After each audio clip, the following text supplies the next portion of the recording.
has flown into combat from South Africa to southern Iraq. Yet its greatest challenge is obsolescence. Across 5 decades, through generations of models, the Mirage has survived.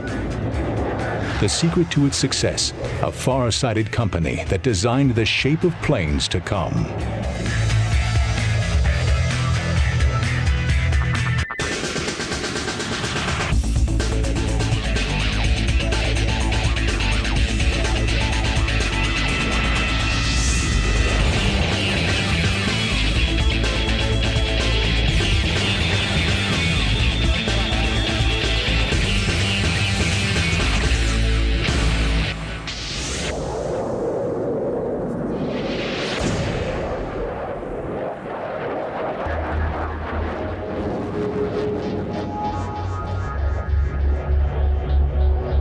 For over half a century, the name Dassault Aviation has been synonymous with French combat aircraft.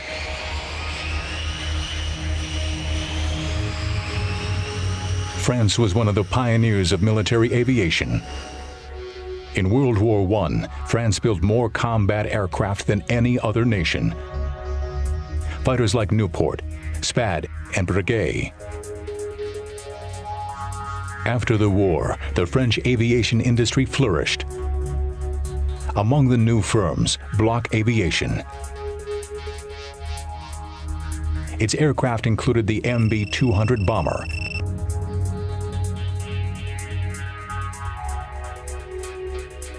and the radial-engined MB-150 series of fighters. When France fell in 1940, the brother of the head of Bloch Aviation joined the French resistance. After the war, Marcel Bloch renamed his company after his brother's resistance code name. And so Dassault Aviation was born, and pivotal in ushering France into the jet age. In 1947, Dassault began work on the first generation of French jet fighters, the Ouragan or Hurricane, which entered service in 1952.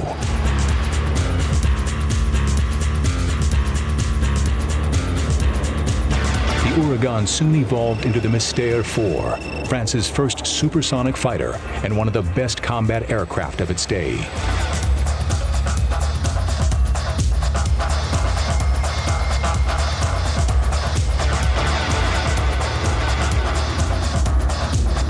Powered by a Verdun jet engine, the Mystère 4 could reach speeds of 696 miles per hour and was heavily armed with 30mm cannons. Like all Dassault designs, it had a long service life and helped spawn other superior aircraft.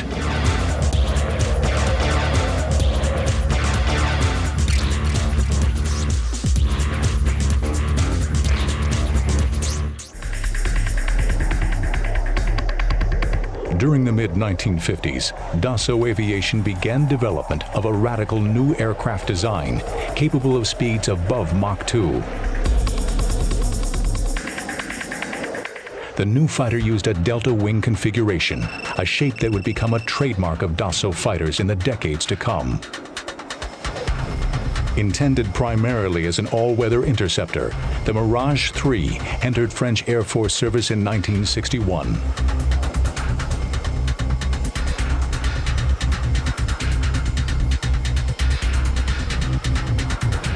Powered by the Snecma turbojet engine, the Mirage could achieve speeds of over 1,600 miles per hour. With more than 1,400 produced, the Mirage served for many years in France, as well as other foreign air forces.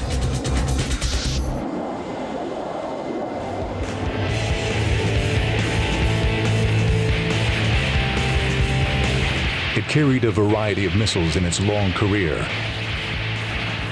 but relied primarily on a pair of 30mm cannons mounted in its belly. These weapons can be devastatingly effective when used in the ground attack role, as was amply demonstrated by Israeli Mirage jets in the 1967 Mideast War. Je crois que tous les avions ont une histoire, et un certain nombre d'avions dans le monde ont eu une histoire. Le Mirage est un de ces avions qui a été extrêmement porté par un événement particulier qui a été la guerre des 6 jours en Israël et qui a rendu tout d'un coup cet avion extrêmement populaire à travers le monde et qui en a fait un symbole d'avion manœuvrant, performant, et puis c'était un symbole de la technologie française. The Mirage 3 became the template for a much larger delta-wing aircraft, the Mirage 4 bomber.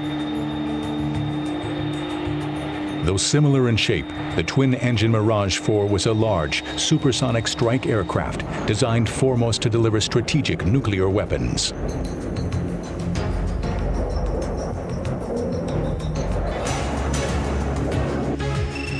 The Mirage 3 airframe proved adaptable to new concepts in aviation design, including vertical takeoff aircraft like the Mirage 3.5.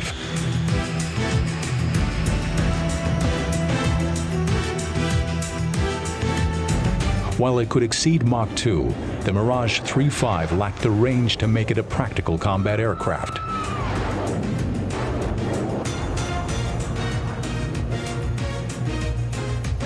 The classic Delta wing had shortcomings in some flight regimes. And so in the late 1960s, Dassault began experimenting with a variety of wing configurations. This led to the highly successful Mirage F1 series of fighters, marked by conventional swept wings and a standard tail surface.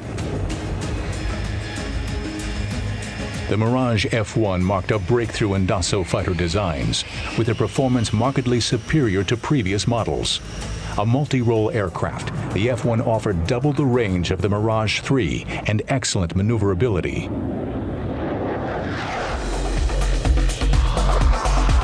A true multi-purpose fighter, the Mirage F1 entered service in 1973 and is capable of conducting strike missions or engaging in air-to-air combat.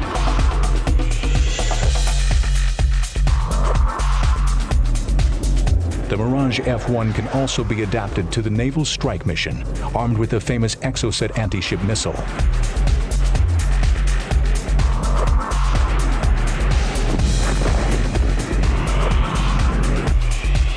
With such versatility, it's no wonder the F1 has been exported throughout the world, serving in over 10 foreign air forces. Yet the Mirage's shape was about to return to its roots, thanks to a radical breakthrough in technology.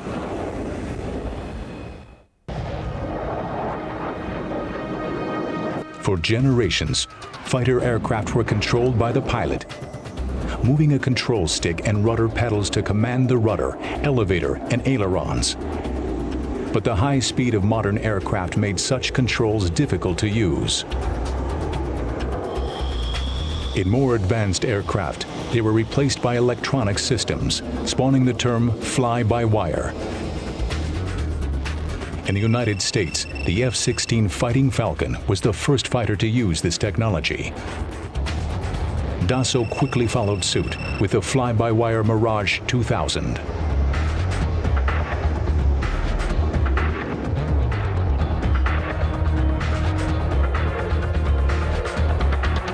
Et dans ce domaine, Dassault a été véritablement un constructeur en avance sur son temps sur les commandes de vol.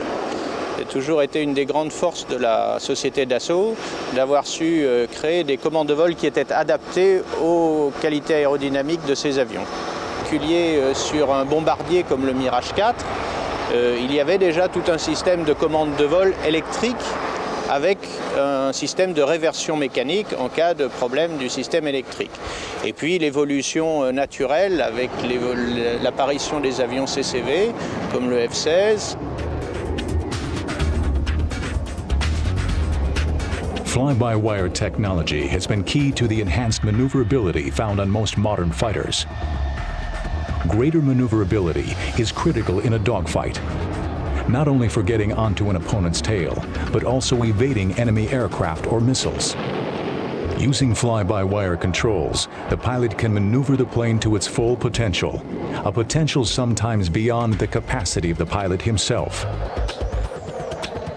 The computerized flight control system monitors every movement of the aircraft and every control activated by the pilot. It also permits aircraft to depart from conventional design requirements. With traditional flight control systems, an aircraft had to be designed with inherent stability, often at the expense of optimal maneuverability. Fly-by-wire eliminates these design limitations. Instead of building inherently stable aircraft, designers using fly-by-wire technology can produce planes that are substantially less stable and thus much more maneuverable. Fly-by-wire allowed Dassault to return to its classic Delta design in the Mirage 2000 fighter. The computer-assisted flight controls compensated for any shortcomings in the Delta wing configuration. Les commandes de vol gomment un petit peu les défauts qu'il y avait sur les Delta classiques. Dès qu'on prenait beaucoup d'incidence sur un avion Delta classique, l'avion s'enfonçait et pouvait devenir très difficile à piloter. Sur un Mirage 2000, les commandes de vol empêchent d'atteindre ces incidences et donc l'avion reste toujours pilotable. Des becs sur les Delta à commande de vol électrique qui améliorent quand même considérablement les qualités de l'avion à basse vitesse. Et on ne pouvait pas le mettre sur un avion Delta normal parce que l'avion aurait été réellement impilotable. Il n'y a que les commandes de vol électriques qui permettent de piloter cet avion.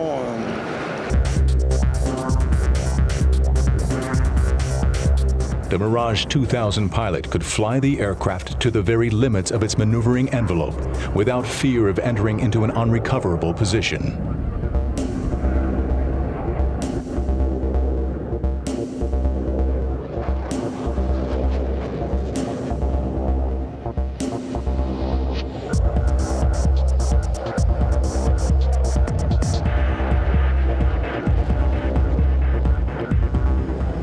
Although the Mirage 2000 most closely resembles its 1960s ancestor, the Mirage 3, its role is more akin to that of its predecessor, the F1. Designed as a multi-purpose fighter, the Mirage 2000 is capable of both air-to-air combat and ground attack strikes. There are two distinct variants of Mirage 2000s. The Mirage 2000C is mainly intended for dogfighting. The 2000D, a two-seat version, was designed for long-range, deep-strike missions with modern guided munitions. In this variant, a weapons officer who manages the attack radar and weapons systems occupies the second seat.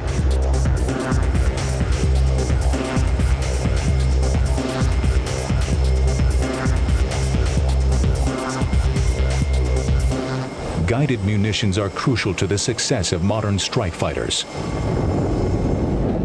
The Mirage 2000 strike fighters are equipped with a variety of strike weapons.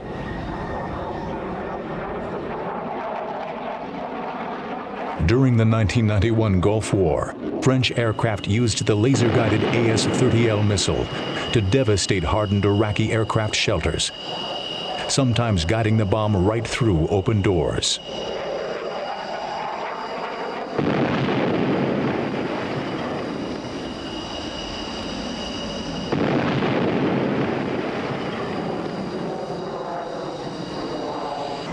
The Mirage 2000 is armed with the Apache cruise missile.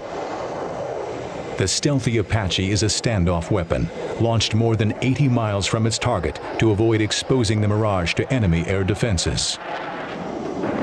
The Apache flies into enemy territory and delivers its submunitions against the target. These can include specialized munitions for attacking massed tank formations or disabling airfields and runways. Unlike its striker cousin, the Mirage 2000C is mainly intended for the classic interceptor mission of engaging enemy aircraft.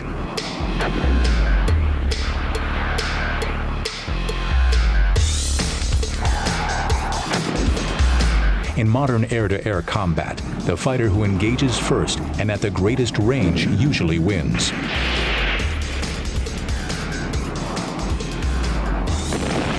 Vital to spotting and engaging the enemy first is the aircraft's radar. La capacité est de pouvoir engager loin, parce que ça reste un missile à longue portée, loin, plusieurs avions simultanément, sans rentrer dans la phase d'engagement de combat rapproché. In older generations of fighters, radar could track only enemy aircraft at the same altitude or higher. Enemy aircraft flying near the ground got lost in the clutter of the landscape. But advances in radar now permit fighters like the Mirage 2000C to locate and attack enemy aircraft flying below them. It's called look-down, shoot-down capability. Très important parce que d'abord une grande partie de la menace reste sur les avions qui volent près du sol, soit des cruise missiles, soit des avions pilotés. Aussi de la basse altitude. Donc il est très important que les avions soient capables non seulement de voir vers le sol, mais aussi de tirer vers le sol. The Mirage jet's superior combat abilities were demonstrated during 1991's Operation Desert Storm, codenamed Operation Daguet by French forces. Ground attack missions were performed by a squadron of Jaguars and a squadron of Mirage F1s.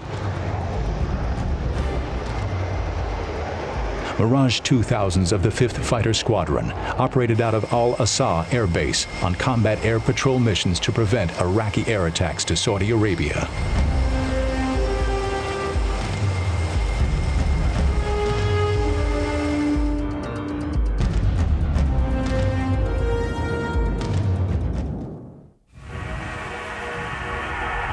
Widely exported, Mirage jets have seen combat around the globe. The Mirage 3 was made famous by the Israeli Air Force in the 1967 Mideast War. The Mirage was later improved in Israel and evolved into the Kafir fighter. The South African Air Force also used Mirages extensively in combat, flying the Mirage 3 and F1. The Mirage F1 fitted our role that we saw for the future of the Air Force, in that it has both roles, air-to-air as well as air-to-ground strike. Mirage F1 has seen combat in southern Angola, as well as other areas in Africa. We have flown over 1,800 combat missions in both the air-to-ground as well as the air-to-air role. The missions were mainly in the air-to-air role interception as well as combat air patrols, and in the air-to-ground role mainly strike and interdiction roles. During the fighting over Angola, Mirage F1s were confronted with a wide array of advanced Soviet-made radar-guided missiles. But these formidable defenses were evaded by flying in under the radar. For us, in order to survive, we had to fly at very low level, and that was anything from 20 to 50 feet, depending on the nature of the terrain. And this was done to dodge the radar systems and also to get the surprise on our side. The enemy aircraft that we encountered were basically MiG-21s, MiG-23s and Su-22s was the other type that we encountered. We didn't lose any aircraft in combat, whereas the enemy lost 2 MiG-21s, and there was unconfirmed reports of other aircraft lost by them as well. To bolster their forces, South Africa's Air Force decided to improve their older Mirage 3s. The result, a modernized variant called the Cheetah. We decided to update the whole Mirage 3 fleet with new avionics, a new sighting system and a nav weapon system. As far as combat is concerned, the changes in the Cheetah compared to the Mirage 3, it made the aircraft a little bit more maneuverable.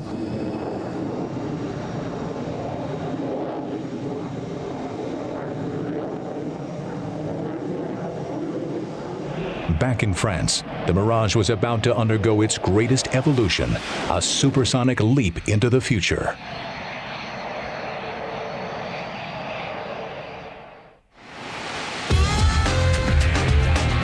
By the late 1990s, the French wanted a next-generation fighter jet.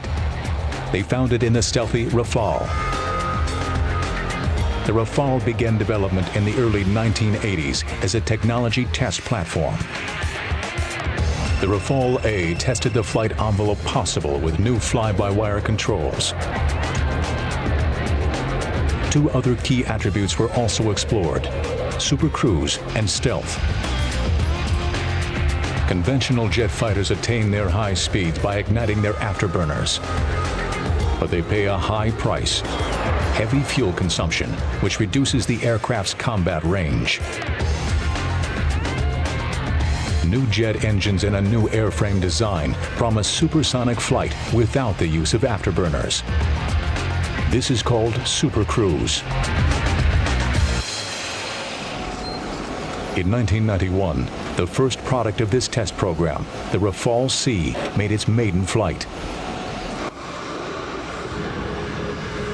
Though it shares the classic Delta design of the Mirage family, the Rafale has a sleek, blended body. Its design was selected to reduce the plane's radar signature and so approach invisibility to enemy radar. Full stealth capability requires an airframe that would compromise an aircraft's maneuverability. The Rafale was designed to incorporate as many stealth features as possible without adversely affecting its performance as a fighter.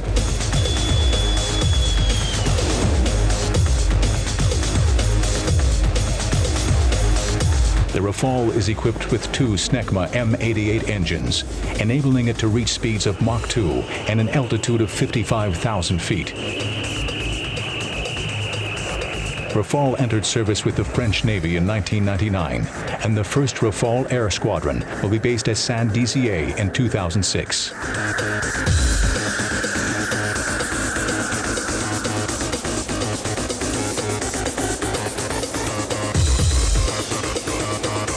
With its Delta Canard configuration and ability to perform air superiority, interceptor, recon, and ground attack maneuvers on a single mission, the Rafale will carry on Dassau's tradition of aerodynamic excellence.